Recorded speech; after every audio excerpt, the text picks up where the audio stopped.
الحمد للہ رب العالمین والصلاة والسلام علی الامام الانبیاء والمرسلین وعلی آلہ واصحابہ وازواجہ واہل بیتہ اجمعین برحمتک یا ارحم الراحمین۔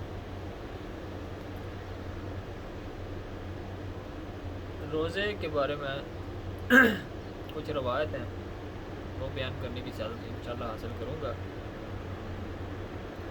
تو آج کل سوشل میڈیا کے اوپر دیکھنے کو یہی ملتا ہے کہ بعض اوقات مفہوم بھی صحیح بیان کرتے ہیں اور جو پڑھتے ہیں وہ بھی تقریباً صحیح پڑھتے ہیں، لیکن وہ یہ کہہ دیتے ہیں کہ جو ہم نے کہہ دیا یہی اس کے اندر لکھا ہے، حالانکہ اس طرح کا کچھ نہیں ہوتا۔ تو لہٰذا عربی پڑھ کے اور اس کا ساتھ جب ترجمہ کیا جاتا ہے تو عربی کے اوپر لہٰذا غور کرنی چاہیے کہ عربی کیا پڑھ رہے ہیں، اور اس کا ترجمہ وہ ٹھیک کر رہے ہیں لیکن عربی میں تھوڑا خیانت ہو جاتی ہے۔ تو عرض یہی تھی کہ ماشاءاللہ آپ کو اللہ پاک نے علم دیا ہے، تو کم از کم جو آپ بیان کر رہے ہیں کم از کم دیکھ کے بیان کریں، تاکہ آپ کو غلطی ہونے کی صورت میں آپ دیکھ لیں کہ آپ نے جو بیان کیا ہے وہ غلط ہو گیا تو آپ دوسرا بیان کاٹ کرا دیں، لہذا یہ میرے سے غلطی ہوگی۔ تو جناب وہ اس کا اصل یہ تھی۔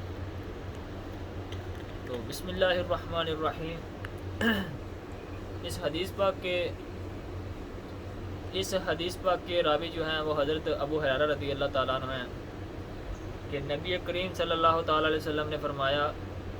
کہ جب ماہ رمضان شروع ہوتا ہے تو آسمان کے دروازے کھول دیے جاتے ہیں، اور ایک روایت میں ہے کہ جنت کے دروازے کھول دیے جاتے ہیں اور دوزخ کے دروازے بند کر دیے جاتے ہیں، اور شیاطین کو زنجیروں کے ساتھ جکڑ لیا جاتا ہے،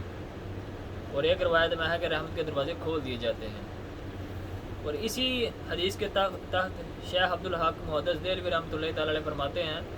یعنی آسمان کے دروازے کھول دیے جانے کا مطلب ہے کہ پے در پہ رحمت کا بھیجنا اور بغیر کسی رکاوٹ کے بارگاہ الہی میں اعمال کا پہنچنا اور دعا کا قبول ہونا ہے۔ اور جنت کے دروازے کھول دیے جانے کا معنی یہ ہے کہ نیک اعمال کی توفیق اور حسن قبول عطا فرمانا، اور دوزخ کے دروازے بند کیے جانے کا مطلب ہے روزہ داروں کے نفوس کو ممانعت شرعیہ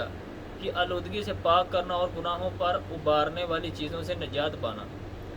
اور دل سے لذتوں کے حصول کی خواہش کا توڑنا، اور شیاطین کو زنجیروں میں جکڑ دیے جانے کا معنی ہے برے خیالات کے راستوں کا بند ہو جانا۔ تو لہٰذا ایک حدیث پاک بیان کی، اور اس کی جو شیخ عبدالحق محدث دہلوی رحمۃ اللہ تعالیٰ نے جو بیان کی شرح میں نے وہ بھی بیان کی، اور آگے دوسری روایت ہے کہ حضرت ابو ہریرہ ہی راوی ہیں اس کے کہ رسول کریم صلی اللہ تعالیٰ علیہ وسلم نے فرمایا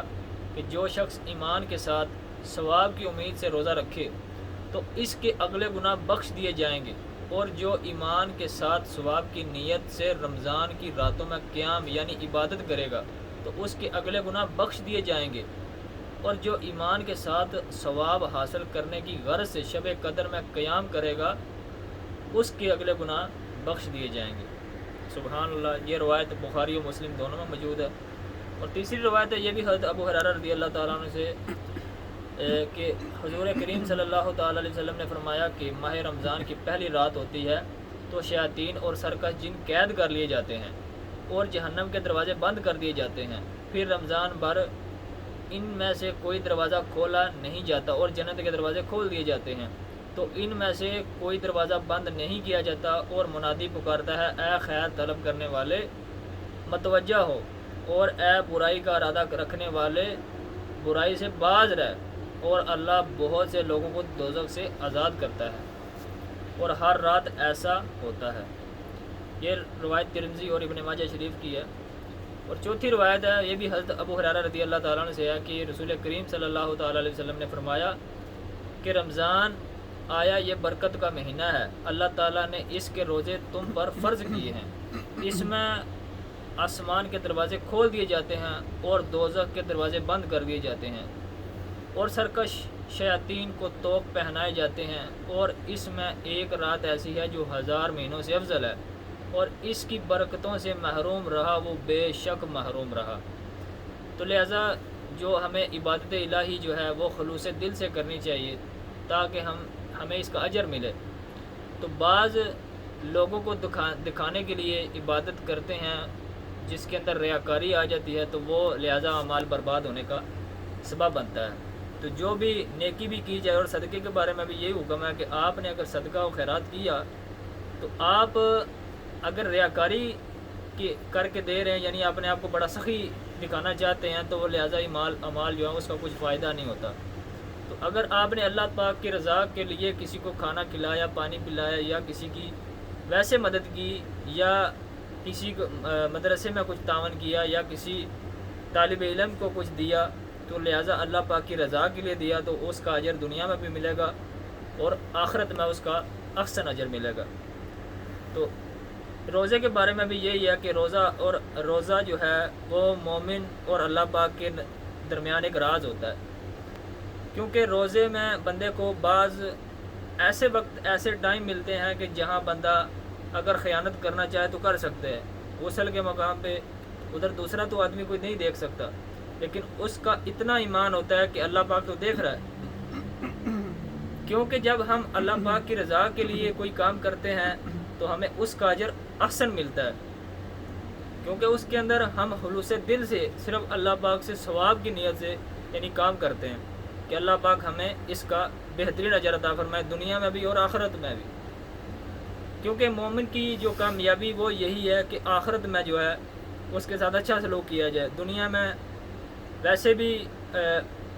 حضرت آدم علیہ السلام کے بارے میں بھی فرمایا جاتا ہے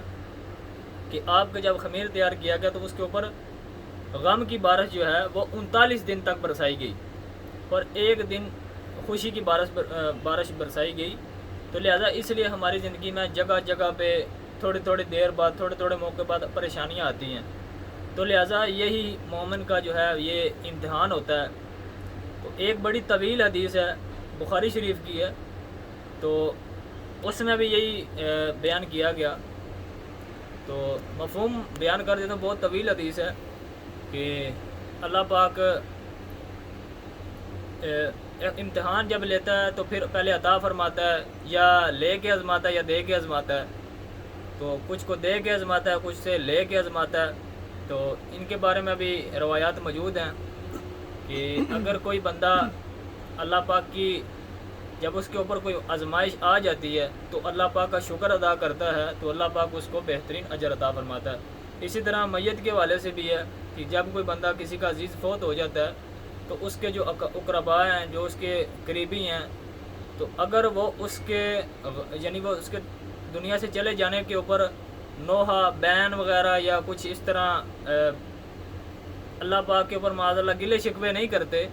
تو اگر وہ اچھے کلمات کہتے یعنی اچھے کلمات کہتے ہیں، یعنی انا للہ و انا الیہ راجعون، یعنی اللہ پاک کی رضا پہ ہم راضی ہیں، تو اللہ پاک کو فرشتے کو گواہ بنا لیتا ہے، تو اس کا جنت کے اندر ایک مقام بنا دیا جاتا ہے جس کو بیت الحمد کہتے ہیں۔ تو لہٰذا ہمیں اچھا جو کام تو اچھا کرنا ہی ہے، لیکن ایک ریاکاری کو نکال کے اور نہایت ہی خلوص دل سے ثواب کی نیت سے کام کرنا چاہیے۔ تو باتیں تو انشاءاللہ ہوتی رہتی ہیں، لیکن یہ ہے کہ ہمیں وہ کام کرنے چاہیے کہ جس سے لوگوں کو بھی فائدہ ہو۔ بعض لوگ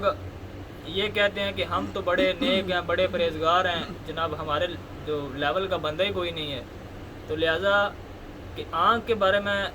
یہ کہا جاتا ہے کہ آنکھ بظاہر ہر چیز کو دیکھ سکتی ہے، لیکن آنکھ کے اندر کوئی چلا جائے تو وہ آنکھ نہیں اس کو دیکھ سکتی۔ یہی بندے کے اپنے اعمال کا بھی حساب ہوتا ہے کہ بندہ دوسرے کے عیب تو دیکھ لیتا ہے لیکن اپنے عیب اس کو نظر نہیں آتے۔ تو لہٰذا خود پہ غور کرنے کے ساتھ ساتھ ہمیں اپنے جو اقرباء ہیں ان کے اوپر بھی غور کرنی چاہیے، کیونکہ متابع کے بارے میں بھی کل قیامت والے دن سوال ہوگا